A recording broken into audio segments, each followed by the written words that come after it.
Hello patrons! Today I'm going to talk to you about the 10 things people do to sabotage their monthly budget.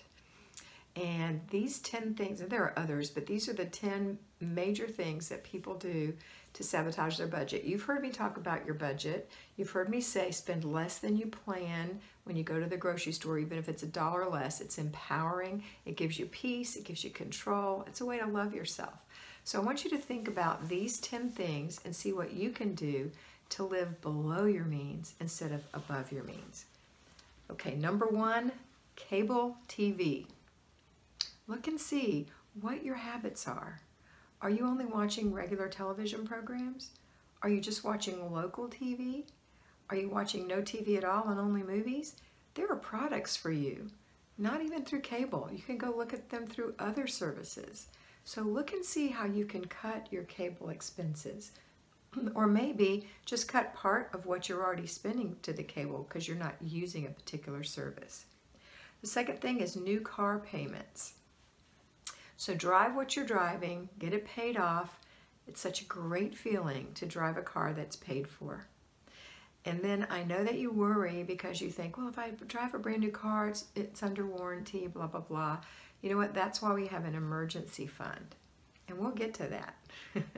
But new car payments. What I'd like you to do is save up for a car.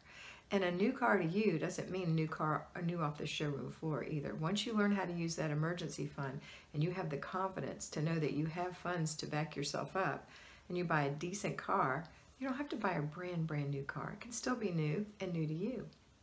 Third thing is eating out. Stop doing that. If you're eating out, number 1, you're eating less healthy in most, not always, but in most cases. And number 2, you're probably spending $50 a week extra, at least. That's $200 a month. Guess where that money can go? In your emergency fund. Huge gifts. Over-gifting is a real problem in the United States and maybe in all the other countries too. Consider who you're giving gifts to, who you can let off the hook, who would probably love to not have to give you a gift, right? So talk to your family, talk to your friends, and agree to send cards if that's what you're going to do, that you know you love each other, but be honest. I'm trying to live below my means. Okay, that's number 1. Number 2 is consider how much money you're already spending on the ones that you're going to keep giving gifts to and cutting that down a little bit. If you can, and you have a budget for gifts, you can shop during the year with a list that you check off once you purchase the gift or gifts. Maybe you have to buy 3 gifts for somebody for a holiday or whatever. But you check it off as you spend and spend less than you plan because you get it on sale. Another thing that you can do is just really consider spending less.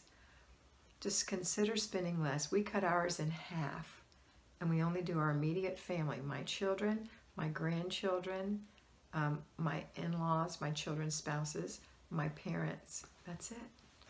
That's all we buy gifts for. And there's plenty of us. So I have a very low limit on each person too. And everyone knows it. And everyone's okay with that. All right. So that's gifts. The fifth thing is expensive vacations.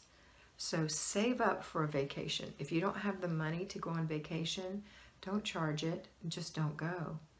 Come up with some kind of a vacation at home this year and vow to save X number of dollars a month. If you saved $50 a month, in 1 year you'd have $600. Maybe you could only take a 2-day vacation, but it's a vacation. Unless you can afford more, don't spend more, okay? The 6th and probably one of the most important things is spending more than 25% of your income on your housing, either your mortgage or your rent. If you're spending more than 25% of your income, you are living above your means and it's causing you pain in all these other areas. Number 7 is gym memberships. Need I say more? Unless you're really going and taking advantage of that really low-cost gym, perhaps you should consider walking or running or doing something on YouTube for exercise. We're talking about getting your budget in shape. Number 8 is entertainment costs. Again, come up with alternatives to those expensive entertainment things that you're doing. Number 9 is your shopping habits. That means that you go shopping too often. So you've heard me talk about buying groceries. Go once a week, don't go back.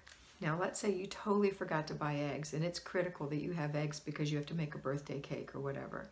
Then take the cash to buy eggs to the store. Don't take anything else with you because you will spend more because you always see things you want and it's designed that way. That's how the stores make money. That's not the only way, but it's a big way. So go in there and buy your eggs and come back, but mainly shop from a list. Double check your list before you go. Spend $1 less or more than's on your budget. That is empowering. The same for any other type of shopping that you do.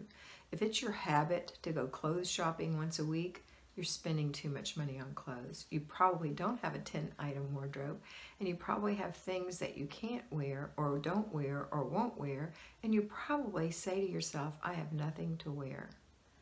So reevaluate that. Look into the 10-item wardrobe, just something for you to think about. That is not 10 cheap pieces of clothes. It's 10 basic items with some other things added.